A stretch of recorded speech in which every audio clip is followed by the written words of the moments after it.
गोड्डा लोकसभा चुनाव को लेकर देवघर के एक स्थानीय होटल के सभागार में देवघर चैम्बर ऑफ कॉमर्स द्वारा एक चुनावी सभा का आयोजन किया गया, जिसमें गोड्डा लोकसभा के कांग्रेस प्रत्याशी प्रदीप यादव, झारखंड के स्वास्थ्य मंत्री बन्ना गुप्ता, कांग्रेस प्रदेश अध्यक्ष राजेश ठाकुर, कांग्रेस जिला अध्यक्ष Uday Prakash, chamber of commerce के पदाधिकारी सहित विभिन्न समाज के सैकड़ों लोग शामिल हुए। इस दौरान सभी ने बारी बारी से आम जन समस्या से उन्हें अवगत कराया। वहीं कांग्रेस प्रत्याशी प्रदीप यादव ने सभी को आश्वस्त करते हुए कहा कि चुनाव जीतने के बाद उनकी सारी समस्या का समाधान करना ही उनकी प्राथमिकता होगी।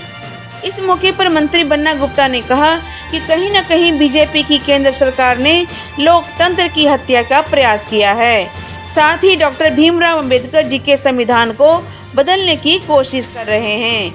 वहीं कांग्रेस प्रदेश अध्यक्ष राजेश ठाकुर ने कहा कि चूंकि अभी पीएम के कार्यक्रम में लोग नहीं जुट पा रहे हैं, तो ऐसे में अब लोग भीड़ जुटाने के लिए नाच गान नुक्कड़ नाटक करके निरहुआ और आम्रपाली को बुलाएंगे ही। बहुत ही लोकप्रिय व्यक्ति भी हैं और कई बार के विधायक हैं, सांसद हैं, मंत्री हैं और काफी गहरी और गंभीर सोच है उनकी, और निश्चित तौर पर लोगों में उनका एक बहुत आकर्षण भी है। दूसरी तरफ यदि आप राष्ट्रीय पैमाने पर देखेंगे तो भारतीय जनता पार्टी ने लोकतंत्र की कहीं न कहीं हत्या करने का प्रयास किया। बाबा साहब अम्बेडकर के संविधान और कानून को खत्म करने की साजिश रची।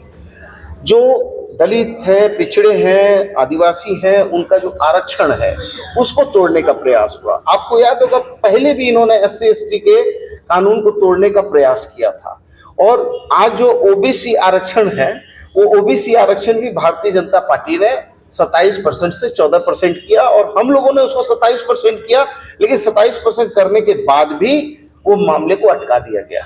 तो कहीं ना कहीं ये पिछड़े, दलित और आदिवासियों के भी विरोधी हैं।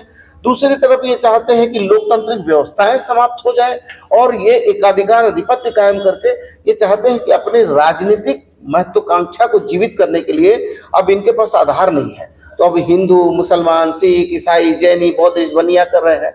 बीजेपी प्रत्याशी के द्वारा आज निरहुआ आम्रपाली का रोड शो हुआ। बिल्कुल, अभी कई तरह के नुक्कड़ नाटक होंगे, नाच गाने का कार्यक्रम होगा। चूंकि प्रधानमंत्री भी आते हैं तो कोई नहीं जुट पा रहा है, तो अब निरहुआ जैसे लोग आकर के मनोरंजन करेंगे।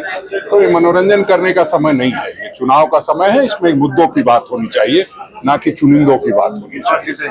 बिल्कुल हम लोग चुनाव जीत रहे हैं। इस तरह का जो दर्रा अपनाया गया है, कौन आम्रपाली है, कौन पता नहीं कौन कौन लोग आ रहे हैं, तो इससे कुछ होना नहीं है। जनता के बीच जिसको रहना है उसी को लोग वोट करेंगे। 15 साल खुद भी बाहर रहे, अब बाहर के लोगों को ला के दिखा रहे हैं, उससे मामला नहीं बनने वाला है। आपने देखा होगा कि चैम्बर्स ऑफ कॉमर्स, मंगला समाज के लोग, कई संस्थाओं के लोग आज आए थे, और मुझे लगता है कि सब लोग उकताहट में है। कई समस्याएं हैं, 15 वर्ष पर किसी पर गौर नहीं किया गया। लोग परिवर्तन चाहते हैं और 4 तारीख को देखने को मिलेगा।